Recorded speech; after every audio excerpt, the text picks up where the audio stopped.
The massive doors of the Galactic Senate Assembly Hall slid open with a soft hiss, revealing a sight that never failed to amaze newcomers. Thousands of different life support systems hummed and buzzed throughout the enormous chamber, creating a symphony of alien technology.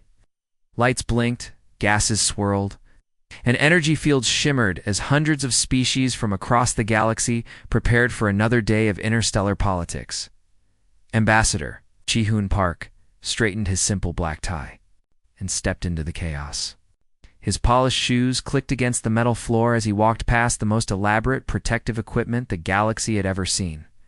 To his left, the crystalline Vorthok delegate sat perfectly still inside a pressure-regulated sphere that maintained the exact atmospheric conditions of their home world. The sphere glowed with a soft blue light, and tiny robots constantly adjusted the gas mixture inside. To his right, the gaseous nebulary representative flickered like a living cloud within powerful magnetic containment fields. Without the fields, the delegate would simply drift apart and die in the standard atmosphere that filled most of the hall.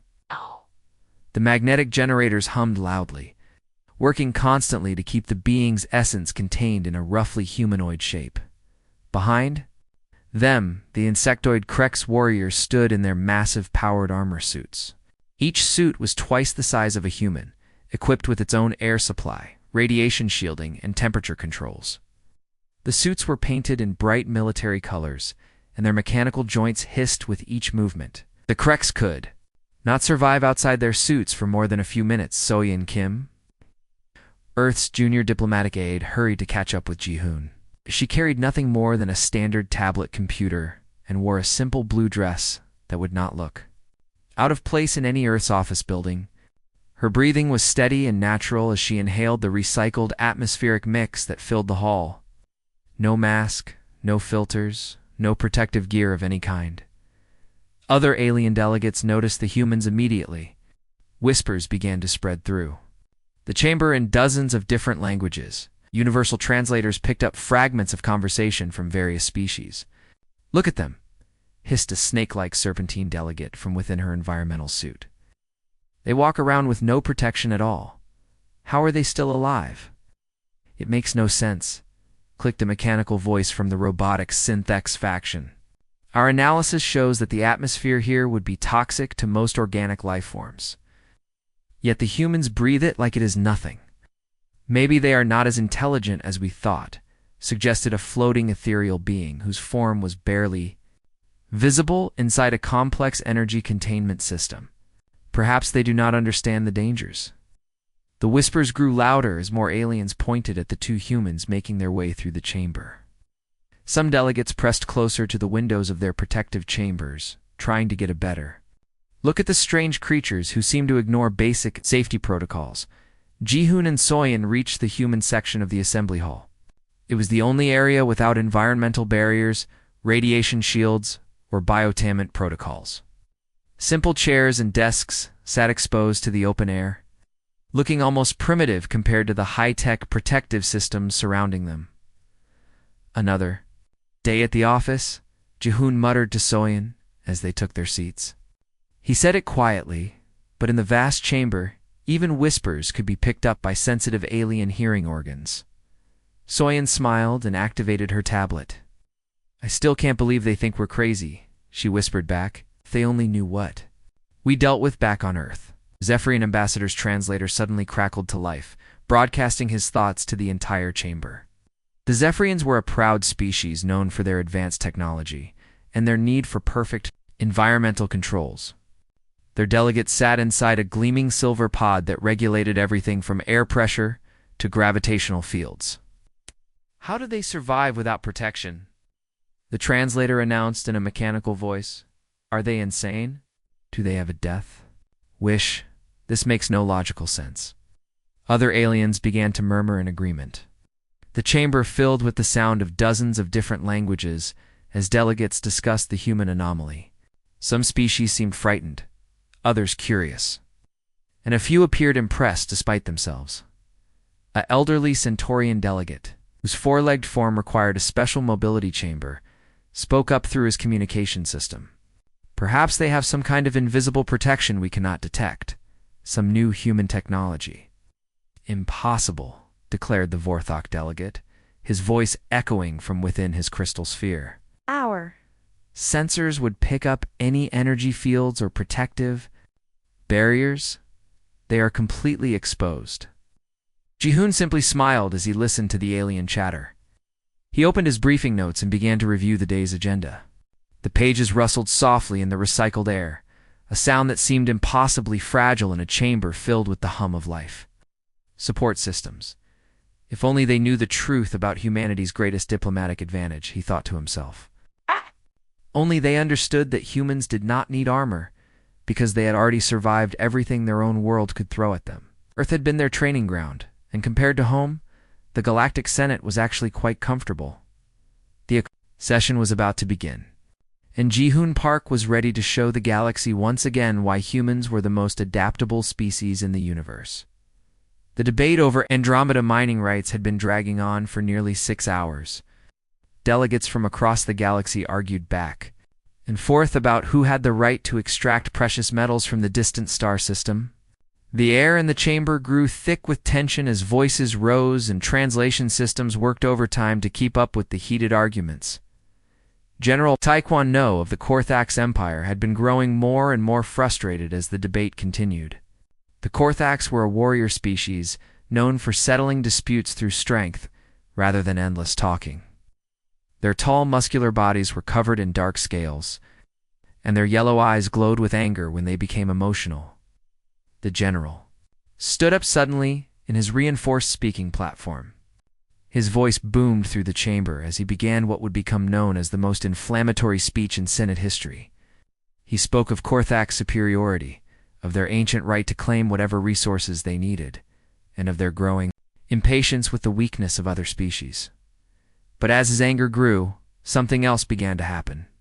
The general's body started to release combat pheromones, a natural biological response that his species had evolved over millions of years. These chemical signals were designed to prepare other Korthaks for battle, but they had a very different effect on alien species. The pheromones spread through the chamber like an invisible cloud of terror. They were odorless and colorless, but their effects were immediate and devastating. The chemicals attacked the nervous systems of most alien species, causing panic, confusion, and in some cases, complete paralysis. Emergency alarms began to blare throughout the massive hall. Red lights flashed as the chamber's safety systems detected the biological threat. Automated voices announced in dozens of languages that emergency protocols were now in effect. The Serenity Coalition's representative, a peaceful flower-like being named Harmony, was the first to collapse. Her delicate petals began to wilt as the pheromones overwhelmed her sensitive nervous system. Inside her glass containment pod, she curled up into a tight ball, her translator broadcasting her distressed whimpers to the entire chamber. Other delegates quickly sealed their protective systems. The crystalline Vorthok delegate sphere began to glow brighter as internal filters worked to clean the air inside. The gaseous nebulary representative flickered wildly within the magnetic containment fields, clearly struggling to maintain coherence. Even the heavily armored Krex warriors, who prided themselves on their strength and courage, activated their atmospheric filters. The mechanical hiss of their air purification systems added to the chaos in the chamber through their helmet speakers. Their voices could be heard discussing tactical retreat options. The snake-like serpentine delegates slithered deeper into their environmental suits, their forked tongues no longer daring to taste the air. Ethereal beings dimmed their energy signatures, trying to minimize their exposure to the biological attack. Throughout the chamber, hundreds of different species scrambled to protect themselves from the Korthax pheromones. Some delegates called for their personal medical teams. Others began evacuation procedures. A few simply fainted inside their protective chambers. But in the human section, something very different was happening. Ming Li, Earth's trade negotiator, sat calmly at his simple desk as chaos erupted around him. He felt the pheromones enter his lungs with each breath, but they barely registered to his human nervous system. The chemicals that sent other species into biological chaos felt like nothing more than a slightly stuffy nose. Minjion loosened his collar and continued reviewing his notes about rare earth metal prices. The papers rustled softly in his hands as he turned each page, the sound somehow audible even over the blaring alarms. He took a sip of water from a plain glass and made a few notes in the margins of his documents. The session moderator, elderly Centaurian whose forelegs were shaking with fear inside his mobility chamber, noticed that the human was still sitting calmly in the open air. His voice trembled as it came through the universal translator. "Ambassador Lee," the moderator called out, his words barely steady enough to be understood. "Do you require immediate medical assistance? Should we evacuate you to a safe location?" Minjin looked up from his papers with a mild expression of curiosity. He glanced around the chamber, taking in the scene of panic and emergency procedures. Then he stood up slowly, his movements calm and deliberate. "No thank you, Minjin," replied in a steady voice that carried clearly through the chamber. "Fine, though I would appreciate it if the general could tone down the chemical warfare. Some of us are trying to work." The chamber fell completely silent. Even the emergency alarms seemed to pause as every delegate tried to process what they had just witnessed. The human had not only survived a biological attack that required emergency protocols for every other species, but he had done so without any protection at all. General Taekwondo stared at the human in complete shock. The Korthax pheromones were still flowing from his body, still filling the air with chemicals that should have brought any enemy to their knees. But the small human in the simple business suit was asking him to quiet down so he could continue. Reading, the silence stretched on as hundreds of alien minds tried to understand how this was possible. How could a human survive unprotected what required the most advanced defensive systems in the galaxy? The news of the pheromone incident spread through the Galactic Senate like wildfire. Within hours, delegates from dozens of different species were demanding answers. How could humans survive biological attacks that sent other advanced civilizations into emergency protocols? The whispers and theories grew louder with each passing day. Finally, skeptical alien delegates decided they needed proof.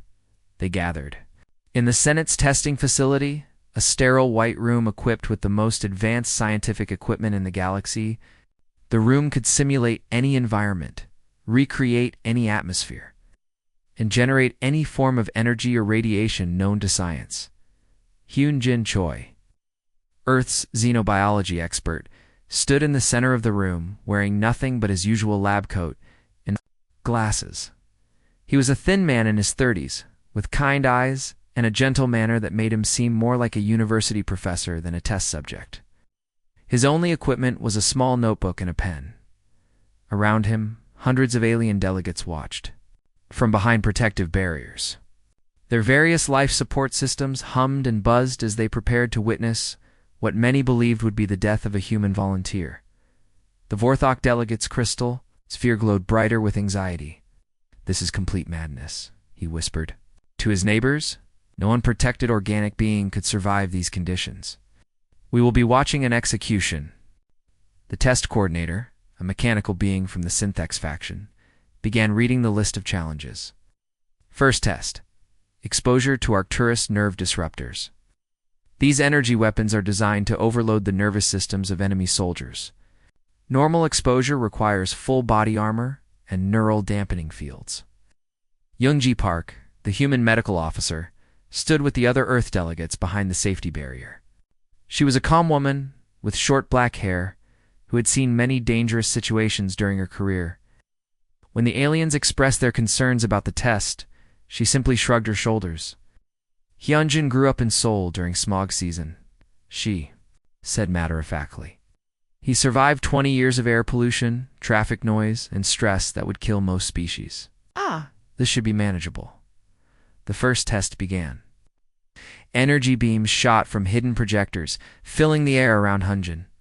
With crackling blue electricity, the nerve disruptors were designed to cause intense pain, muscle spasms, and eventually unconsciousness. Military records showed that even heavily armored soldiers could only withstand exposure for a few seconds. Hyunjin stood calmly in the center of the energy storm. The blue electricity danced around his body, but he showed no signs of pain or distress. After a few moments, he actually yawned and checked his watch. "How long does this part usually take?" he asked the test coordinator. "I have a meeting in an hour." The alien delegates stared in complete shock. The Krex warriors, who prided themselves on their toughness, looked at each other in disbelief. Even their powered armor could not protect them from nerve disruptors for more than a few minutes. The second test was even more challenging. The room's atmosphere was changed to match the toxic environment of Hellworld Prime, a planet so poisonous that it was used as a prison for the galaxy's most dangerous criminals. The air became thick with sulfur compounds, acid vapors, and radioactive particles. Other species would need full environmental suits and constant medical monitoring to survive. Even brief exposure. The testing facility's safety systems were working overtime to contain the deadly atmosphere and prevent it from leaking into the observation areas. Hyon Jin took a deep breath of the toxic air and wrinkled his nose slightly. "This reminds me of the subway tunnels during rush hour," he commented, making a note in his notebook. "Maybe a bit more sulfur, but not too bad." He walked around the testing chamber, breathing normally and showing no signs of distress. The acid vapors that should have burned his lungs seemed to have no effect at all. The radioactive particles that should have caused immediate cellular damage were completely ignored by his human immune system. The third and final test was the most advanced. The Psi Collective, a group of powerful psychic beings, had agreed to demonstrate their mind control frequencies. These mental attacks could take over the thoughts of most species, forcing them to obey commands or even forget their own identities. The psychic assault began as an invisible wave of mental energy. Other species in the observation area, even behind their protective barriers, felt the edge of the attack and shuddered. The mind control frequencies were designed to break down mental defenses and turn enemies into slaves. Hyunjin paused in his note-taking and rubbed his temples gently. "That's giving me a slight headache," he said. He reached into his coat pocket and pulled out a small water bottle. After taking a few sips, he smiled and continued writing. "Better now," he announced. The hydration helped. The Psi Collective, representative, a being of pure mental energy contained within a complex psychic framework, could barely contain their astonishment. Their voice echoed through the chamber without need for a translator. "How?" they demanded. "How is this possible? Our mind control frequencies can dominate the thoughts of entire armies. How can you resist them with nothing but water?" Hyunjin looked up from his notes and adjusted his glasses. His expression was calm and patient, like a teacher explaining a simple concept to confused students. "Evolution," he replied simply. "Earth doesn't coddle its children. We learn to survive everything our world could throw at us. This is just another day for a human." The testing facility had been transformed into a makeshift lecture hall. Hundreds of alien delegates crowded around their protective barriers, their various life support systems creating a constant hum of activity. The recent tests had left them all with the same burning question: how were humans able to survive conditions that would kill any other known species? Dongwoo Kim, Earth's chief historian, stood at the center of the room with a simple presentation. Device. He was a middle-aged man with gray hair and kind eyes, wearing a plain brown suit that looked completely ordinary compared to the advanced technology surrounding him. Behind him, a large holographic display flickered to life, showing images that would shock the assembled delegates. "To understand humans," Dongwoo began in a calm voice, "you must first understand Earth." The hologram showed a blue and green planet that looked peaceful from space. But as the image zoomed in, the reality became clear. Massive storms raged across the surface, volcanoes erupted with devastating force, and huge sheets of ice advanced and retreated across entire continents. "Your species evolved on stable worlds," Dongwoo continued, gesturing to the various alien delegates. "Worlds with predictable weather, consistent temperatures, and safe environments. But Earth was different. Earth was a world of constant change and endless challenges." The hologram shifted to show the ice ages that had covered much of the planet in frozen wasteland. Dongwu explained how early humans had survived these frozen periods by learning to make fire, build shelters, and work together, while other species might have gone extinct. Humans adapted and grew stronger. "This is impossible," whispered the Vorthok delegate from within his crystal sphere. "No species could survive such extreme conditions without advanced technology. But humans did," Dongwu replied simply, "because they had to." The images changed again, showing massive volcanic eruptions that filled the sky with ash and poisonous gases. Dongwu described how these disasters had forced humans to develop strong lungs and resistant immune systems. The toxic air that would kill other species became just another challenge to overcome. Next came the plagues. The hologram showed microscopic images of deadly diseases that had swept across Earth throughout human history. Millions had died, but those who survived passed on their resistance to their children, generation after generation. The human immune system became stronger and more adaptable. While your species developed in safe environments, Dongwu explained, humans were constantly fighting for survival. Our immune systems learned to process toxins because we had to breathe poisoned air. Our minds developed resistance to external influence because we faced constant threats and changes. The serpentine delegate slithered nervously within her environmental suit. "This explains their resistance to the Korthax pheromones," she hissed. "They evolved to survive chemical attacks. Not just chemical attacks," Dongwu continued. "Everything." The hologram showed the wars that had raged across Earth for thousands of years. Humans fighting humans with weapons that grew more deadly with each generation. The survivors of these conflicts passed on not just their genes, but their knowledge and adaptability to their children. "Most species develop peace early in their evolution," Dongwu said. "But humans fought each other for millennia. We learned to resist mental manipulation, to survive in hostile environments, and to adapt to any situation. War was terrible, but it made us stronger." The floating ethereal beings dimmed their energy signatures in what might have been sadness. "Such a violent history," one of them whispered. "How did your species survive such darkness?" Seo Yunlim, the human psychologist, stepped forward to answer. She was a young woman with bright eyes and a confident manner, like the other speakers. She seemed almost excited to share her knowledge. "We survived because we learned to work together," she explained. "Every disaster, every plague, every war taught us that cooperation was the key to survival. We didn't develop armor because we became the armor. Every human carries the genetic legacy of survivors who faced the impossible and lived." She gestured to the hologram, which now showed modern humans living in cities, working together, and exploring space. "Look at us now. We can breathe your recycled air because our ancestors survived volcanic ash. We can resist your mind control frequencies because our brains learned to stay focused during chaos. We can process your toxins because our immune systems evolved to handle anything." The chamber fell silent as the implications sank in. These humans, who looked so fragile and unprepared, were actually the products of the harshest evolutionary process in the galaxy. They had survived conditions that would have exterminated any other species. The Krex warriors, who had always prided themselves on their toughness, looked at the humans with new respect. The Psy-Collective representatives, whose mental powers had seemed so advanced, realized that human minds were actually more resilient than their own. "So when you attend our Senate sessions without protection," the mechanical synthex delegate said slowly, "you are not being reckless. You are simply operating within your normal parameters." Dongwu smiled and nodded.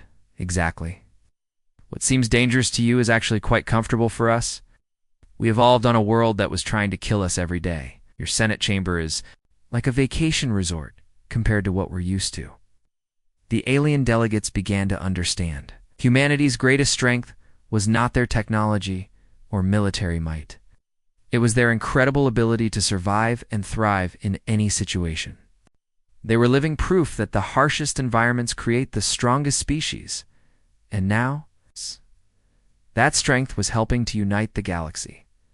The emergency session of the Galactic Senate had been called to address what many considered the most important discovery in galactic history. For the first time in centuries, every single delegate was present. their various life support systems creating a symphony of hums, beeps, and mechanical sounds that filled the massive chamber. The vote was unanimous. Every species, from the smallest microbe colonies to the largest gas giants, agreed to pass the human accords. These new laws recognized humanity's unique diplomatic status and granted them special privileges that no other species had ever possessed. G1 Park stood at the center of the chamber as the final vote was announced. She was a small woman in her 40s with short black hair and a calm expression that never seemed to change, no matter how chaotic the situation became. As Earth's new chief ambassador, she had just become the most important diplomat in the galaxy. The human accords are now official galactic law, announced the session moderator, his forelegs trembling with excitement inside his mobility chamber. Ambassador Park, you are hereby designated as the galaxy's premier mediator, with the authority to meet with any species without protective barriers. The chamber erupted in the closest thing to applause that hundreds of different species could manage. The Lithgay delegates chimed like wind chimes. Lithgo Blue, the gaseous nebulari flickered in patterns of light, and even the Sirius Crex warriors activated their speakers to produce mechanical clapping sounds. G1 simply nodded and returned to her seat in the unprotected human section. For her, this was just another day at work. For the rest of the galaxy, it was the beginning of a new era. Months passed, and the effects of the human accords began to reshape interstellar relations. Giwan found herself traveling constantly, mediating disputes between species that had been enemies for thousands of years. Her ability to meet with anyone without protective equipment made her the perfect, neutral party for the most dangerous negotiations. She had successfully ended a war between the acid-breathing, corrosive collective and the metal-based Ferris Federation. She had negotiated trade agreements between species that literally could not exist in the same atmosphere. Most importantly, she had proven that humans could be trusted to be fair and impartial mediators. On a quiet Tuesday morning, Juan walked through the Senate halls on her way to another impossible assignment. From dozens of different species, all protected by their various armor and life support systems, as she passed, they nodded respectfully to the small human woman who had helped reshape the galaxy. The snake-like, serpentine delegates bowed their heads as she walked by their environmental suits. The floating ethereal beings dimmed their energy signatures in a gesture of respect. Even the proud Korthax warriors, who had once filled the chamber with combat pheromones, now stood at attention when she passed.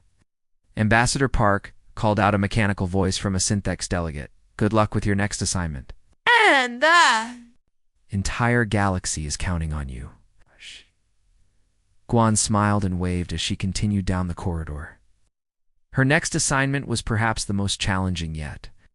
Mediating peace talks between energy beings and silicon-based life forms. These two species had been at war for so long that most people had forgotten why the fighting had started. The energy beings were creatures of pure electricity and light who existed at temperatures that would melt most metals. The silicon-based life forms were living rocks who thrived in conditions that would instantly vaporize organic matter. No other species could survive in the same room with either of them, let alone both at the same time. Young Minot, her new aide, hurried to catch up with her. He was a young man fresh out of the diplomatic academy, and this was his first major assignment. His nervousness was obvious as he clutched a tablet filled with safety protocols and emergency procedures. Ambassador Park, he said, his voice shaking slightly, are you absolutely sure we don't need any protective equipment? The energy beings operate at 10,000 degrees, and the silicon creatures exist in a vacuum environment. The safety reports say that exposure to either species would be instantly fatal. Yiwan stopped walking and turned to face her young aide. She had been asked this question dozens of times by dozens of different people, but she never got tired of answering it. Her expression remained calm and confident as she spoke. Youngman, she said gently, let me tell you a story my grandmother used to tell me. During the Korean War, she survived for months with nothing but determination and kimchi. She lived through bombing raids, freezing winters, and near starvation. She watched her entire world fall apart around her, but she never gave up. She gestured toward the negotiation chamber ahead of them, where energy beings crackled with electricity. and crystalline rock creatures waited in their vacuum environment. Our ancestors survived everything Earth could throw at them. Ice ages, plagues, wars, natural disasters that would have wiped out entire civilizations. I think we can handle a few aliens. As they entered the negotiation chamber, Youngman watched in amazement as his ambassador walked calmly between beings of pure energy and living rocks.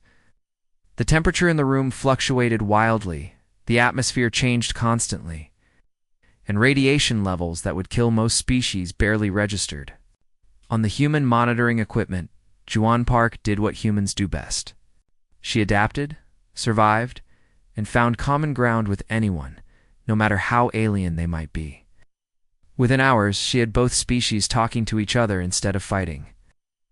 And by the end of the day, they had signed a peace treaty that would end their ancient war. The galaxy had found its perfect mediator. Retriclod can make mistakes. Please double-check responses.